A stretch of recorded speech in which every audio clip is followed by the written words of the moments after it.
जय श्री कृष्णा दोस्तों, राधे राधे। मैं अरुण सिंह और स्वागत करता हूं आपको अपने YouTube चैनल अरुण शिक्षा अकादमी में। दोस्तों, आज हिंदी के इस महासेशन में हम एकार्थी शब्दों का संपूर्ण एकार्थी शब्दों का विश्लेषण करने वाले हैं कि एकार्थी कौन कौन से एकार्थी शब्द है जो अमूमन परीक्षाओं में पूछे जाते हैं।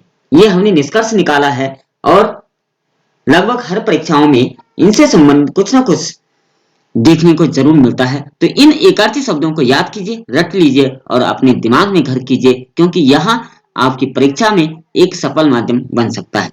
इससे पहले अगर आप हमारे चैनल पर नहीं है, प्लीज चैनल को लाइक शेयर एंड सब्सक्राइब जरूर करें और कमेंट में जय श्री कृष्णा अवश्य लिखें। तो चलिए जय श्री कृष्णा लिखते हुए वीडियो स्टार्ट करते हैं। एकार्थी शब्द, ठीक है ना।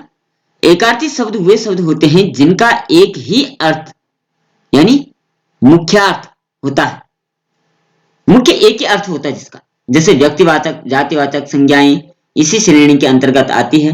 जैसे अलीगढ़, आजमगढ़, कोलकाता, मोहन, इंदिरा गांधी, अटल बिहारी वाजपेयी, हिमालय, गंगा, जनवरी, मंगल पांडे, घोड़ा, कुत्ता, हाथी, ऊंट, शेर, पुस्तक, नदी, पेड़, स्कूल आदि। किसी भी भाषा में एकार्थी शब्दों का बहुत बड़ा भंडार है। हिंदी के एकार्थी शब्दों के कुछ उदाहरण हम आपको दे रहे हैं, ठीक है। इनको आप रट लीजिए, ठीक है ना। सबसे पहले है अपराध। अपराध का अर्थ होता है कानून के विरुद्ध कार्य करना, ठीक है ना। जब कानून के विरुद्ध कार्य करते तो अपराध माना जाता है। अहंकार का मतलब होता है घमंड, ठीक है ना। अनुराग का मतलब होता है प्रेम, ठीक है। अपयश का मतलब होता है बदनामी, जब अपयश हो जाता है यानी बदनामी हो जाती है। आराधना का मतलब होता है तपस्या करना, ठीक है। छात्र, तावरा को मिलाकर के त्रा बनेगा, ठीक है। छात्र का मतलब होता है विद्यार्थी। निंदा मतलब बुराई करना। शस्त्र मतलब हाथ में पकड़कर चलाने वाला हथियार, यानी जिस हथियार को हम हाथ से चलाते हैं वो शस्त्र माने जाते हैं, ठीक है ना। तरुण का मतलब होता है जवान। निपुण का मतलब होता है कुशल। यातना का मतलब होता है कष्ट। बहुत यातनाएं सही यानी कष्ट सही है, ठीक है ना। उत्तम का मतलब होता है श्रेष्ठ। सम्राट का मतलब होता है राजा। कृति का मतलब होता है रचना, ठीक है ना। इसकी कृति ये है, इसकी कृति ये है, ये किसकी कृति है आदि वगैरह पूछते हैं। आसक्ति का मतलब होता है गहरी चाह, ठीक है, इच्छा रखना, ठीक है ना। निधन का मतलब होता है मृत्यु। प्रणय का मतलब होता है दाम्पत्य प्रेम। दाम्पत्य यानी जोड़ी, पति पत्नी की जोड़ी को दाम्पत्य कहेंगे। उनके अंदर जो प्रेम होता है वो प्रणय कहा जाता है। बलि का मतलब होता है बलवान। अबला का मतलब होता है सभी स्त्रियों के लिए प्रयोग किया गया है अबला। निर्बला का मतलब होता है कमजोर स्त्रियों के लिए, जो स्त्री कमजोर होती है उसको निर्बला कहा जाता है। अभिमान का मतलब होता है सच्चा गर्व, ठीक है, खुद पर गर्व करना या अपने पुत्र पर गर्व करना या अपने पिता पर या अपने सगे संबंधी मित्र पर गर्व करना, ठीक है। अहंकार का मतलब होता है झूठा घमंड। दर्प का मतलब होता है नियम के विरुद्ध काम करने पर भी घमंड। और घमंड का अर्थ होता है हर परिस्थिति में स्वयं को महान और दूसरों को तुच्छ मानने वाला, ये घमंड कहा जाता है। अवस्था का मतलब होता है जीवन के कुछ बीते हुए समय यानी उम्र हम जिसे कहते हैं। आयु का मतलब होता है जीवन की पूरी गणना। अलौकिक का मतलब होता है उत्तम गुण वाला, ठीक है, जिसका उत्तम गुण होता है वो अलौकिक कहा जाता है। अस्वाभाविक का मतलब होता है प्रकृति के विरुद्ध और स्वाभाविक का मतलब होता है प्रकृति के अनुसार। ईर्ष्या का मतलब होता है दूसरों की उन्नति से जलना। द्वेष का मतलब होता है वैर भाव यानी दुश्मनी का भाव मन में रखना। उद्योग का मतलब होता है उद्यम या परिश्रम। उपाय का मतलब होता है समस्या या सुलझाना। कृपा का मतलब होता है किसी के कष्ट को दूर करने की साधारण चेष्टा, इच्छा रखना। दया का मतलब होता है दीन दुखी पर पिघलना अथवा दुखियों के दुख को दूर करने की स्वाभाविक इच्छा। मतलब कि कोई गरीब हमें दिखता है, उसके उत्थान के लिए, उसके सहयोग के लिए जो हमारे मन में पीड़ा उठती है उसे दया कहते हैं। खेद का मतलब होता है मन खिन्न होना यानी दुखी होना। शोक का मतलब होता है मृत्यु आदि पर अफसोस जताना। दुख का मतलब होता है तन मन आत्मा की तकलीफ। जब हमारी आत्मा को तकलीफ पहुंचती है तो वो दुख होता है। निर्णय का मतलब होता है फैसला करना। न्याय का मतलब होता है इंसाफ करना।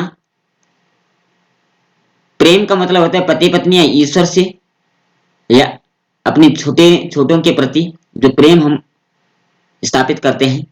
प्रणय का मतलब होता है संख्य भाव मिश्रित अनुराग। ठीक है, ये ऊपर भी आया था पति पत्नी के बीच में। देखना का सामान्य अर्थ में। दर्शन करना यानी सम्मान करना। विपरीत का मतलब होता है उल्टा। भ्रम का मतलब होता है जो नहीं है उसे मान बैठना, यानी शक जब मन में आ जाता है। जैसे कभी कभी क्या है, सांप को रस्सी और रस्सी को सांप मान लेते हैं। ठीक है, अंधेरे में भी दिखता है। तो बुगी के बाग जिसको कहते हैं, यानी अंधेरे में हमें अगर झाड़ी भी ऐसी दिखाई देती मानो वहां पर कुछ बैठा हुआ, उसे कहते भ्रम होना। संदेह का मतलब होता है दुविधा, जैसे सांप या रस्सी का पता ना होना। ठीक है ना। संदेह का मतलब दुविधा होना। ठीक है। मूर्ख का मतलब होता है जड़ बुद्धि। जड़ बुद्धि का मतलब होता है अत्यधिक कमजोर होना। ठीक है, जिसका मानसिक स्तर बहुत कमजोर होता है। अनभिज्ञ का मतलब होता है जिसे पता न हो। अज्ञात का मतलब जिसका पता न हो। ठीक है, यहाँ पर दोनों एक जैसे ही है। अनभिज्ञ का मतलब होता है जिसे पता न हो, जिस व्यक्ति को कुछ चीज पता न हो। अज्ञात का मतलब होता है जिसका ही पता ना हो, जिस वस्तु का पता ना हो। ठीक है ना। जैसे हम अमेरिका नहीं गए तो हमें उसका पता नहीं है कैसा है, कैसा वहां के लोग हैं आदि वगैरह। ठीक है। प्रमाण का मतलब बड़ों के लिए। प्रणाम का मतलब बड़ों के लिए। ठीक है, जब हम प्रणाम करते हैं तो वो बड़ों के लिए होता है, और जब नमस्ते करते हैं तो वो बराबर के लिए होता है। ठीक है ना। अमूमन हम क्या करते हैं, भाषा का हमें सही प्रयोग करना नहीं आता है, और हम बड़े बड़े लोगों को भी नमस्ते जी कहते हैं, नमस्ते अंकल, नमस्ते ताऊ आदि वगैरह कहते हैं, जबकि ये बड़ों के लिए अपमानजनक सूचक माना जाता है।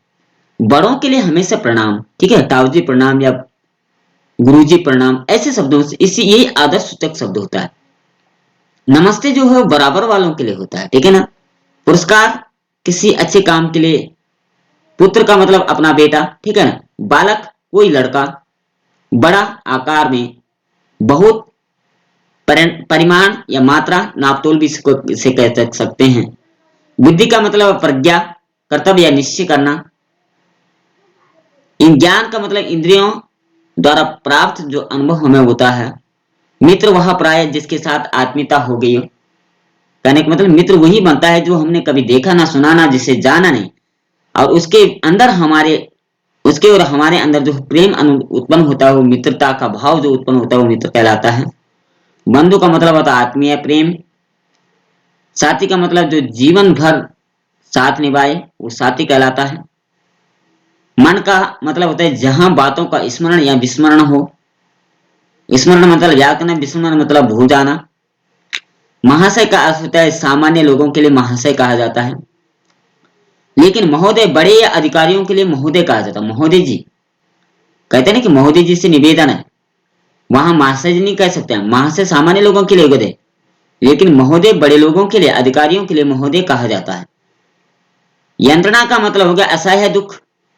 यातना का मतलब हो गया शारीरिक कष्ट जो आघात से उत्पन्न होता है। विषाद का मतलब होता है अतिशय दुखी होना, यानी जिस दुख का कोई अंत ना हो वो अतिशय विषाद हो गया। व्यथा का मतलब होता है किसी आघात के कारण मानसिक या शारीरिक कष्ट होना। सेवा का मतलब गुरुजनों के लिए। ठीक है, सेवा भाव केवल गुरुजनों के लिए। हम ये नहीं कह सकते हम भगवान की सेवा कर रहे हैं, या हम माँ की सेवा कर रहे हैं, या दादी की सेवा कर रहे हैं, या पशु की सेवा। वो सेवा भाव नहीं है। सेवा भाव केवल गुरुजनों के लिए होता है। शुश्रूषा होगा दीन दुखियों की और रोगियों के लिए। स्वतंत्रता व्यक्तिगत व्यक्तियों के लिए। स्वाधीनता देश के राष्ट्र के सामूहिक आजादी के लिए। ठीक है, जब हम अपने लिए कुछ कार्य करते तो स्वतंत्र होगा, अपनी रक्षा के लिए कार्य करता है स्वतंत्र होगा, लेकिन स्वाधीनता वही होगी जो पूरे देश के लिए कार्य करता है। ठीक है ना। सुहृद का मतलब होता है अच्छा हृदय वाला। सहानुभूति दूसरों को दुख को निज का दुख समझना, यानी दूसरे के दुख को अपना दुख समझना, वो सहानुभूति होगी। सम्राट का मतलब होता है राजाओं का राजा। अगोचर का मतलब जिसे इंद्रियों द्वारा प्राप्त प्रज्ञा द्वारा जाना जाए। अज्ञेय का मतलब जिसका बोध असंभव हो, यानी जिसको जानना असंभव हो। अनुकूल का मतलब अपने पक्ष के मुताबिक। स्त्री संपूर्ण जाति के लिए प्रयोग किया जाता है।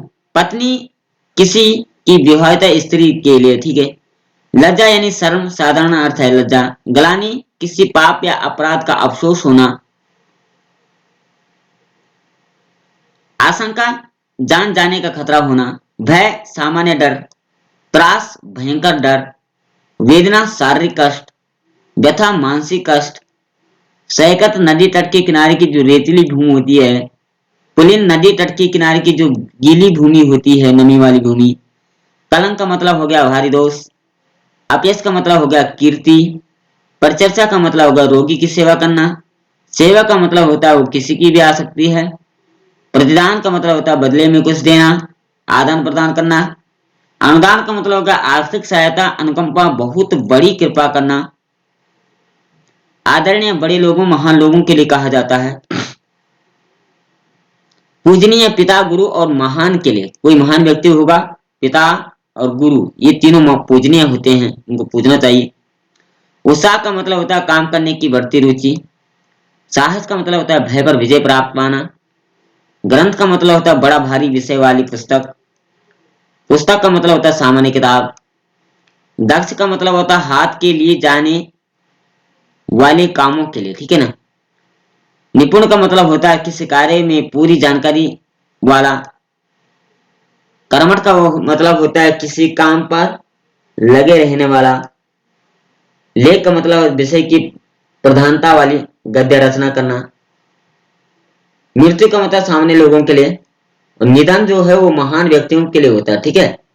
आज ही प्रूफ या आज ही व्यक्ति निधन हो गया, जो राष्ट्र के बहुत बड़े माने जाने व्यक्ति होते हैं उनका निधन होता है, ठीक है ना। उपासना अपने इष्ट देव से किसी उद्देश्य की पूर्ति के लिए निष्ठावान साधना करना। जब हम संकटों से गिर जाते तब हम अपने इष्ट देव की आराधना करते हैं, उनको पूजते हैं। उदाहरण का मतलब किसी बात को सिद्ध करने के लिए दिया गया प्रमाण। रीडा का मतलब होता है स्वाभाविक लज्जा होना। लज्जा मतलब शर्म। नायिका का मतलब होता है नाटक या उपन्यास की जो नारी होती है उसको नायिका कहा जाता है। लेकिन नायक उसको कहेंगे जो नाटक का पुरुष पात्र होता है। विद्रोह का मतलब होता है शासन के विरुद्ध कार्य करना। स्वच्छंदता का मतलब होता है नियम पालन नहीं कर स्वतंत्र रहना। विशृंखलता यानी उदंडता इसको कहेंगे। वंदना देव बुद्धि से स्तुति करते हुए हाथ जोड़कर प्रणाम करना। आमंत्रण किसी समारोह में सम्मिलित होने के लिए सामान्य बुलावा जब होता है। ऋषि सत्य का मनन करने वाला।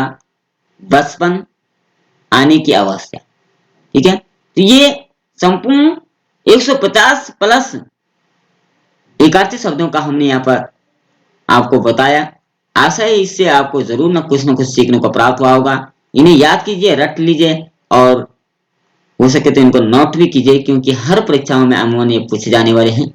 आशा आपको वीडियो पसंद आएगी। वीडियो पसंद आए कमेंट में जय श्री कृष्णा अवश्य लिखें और चैनल को सब्सक्राइब जरूर करें। आज के लिए इतना ही।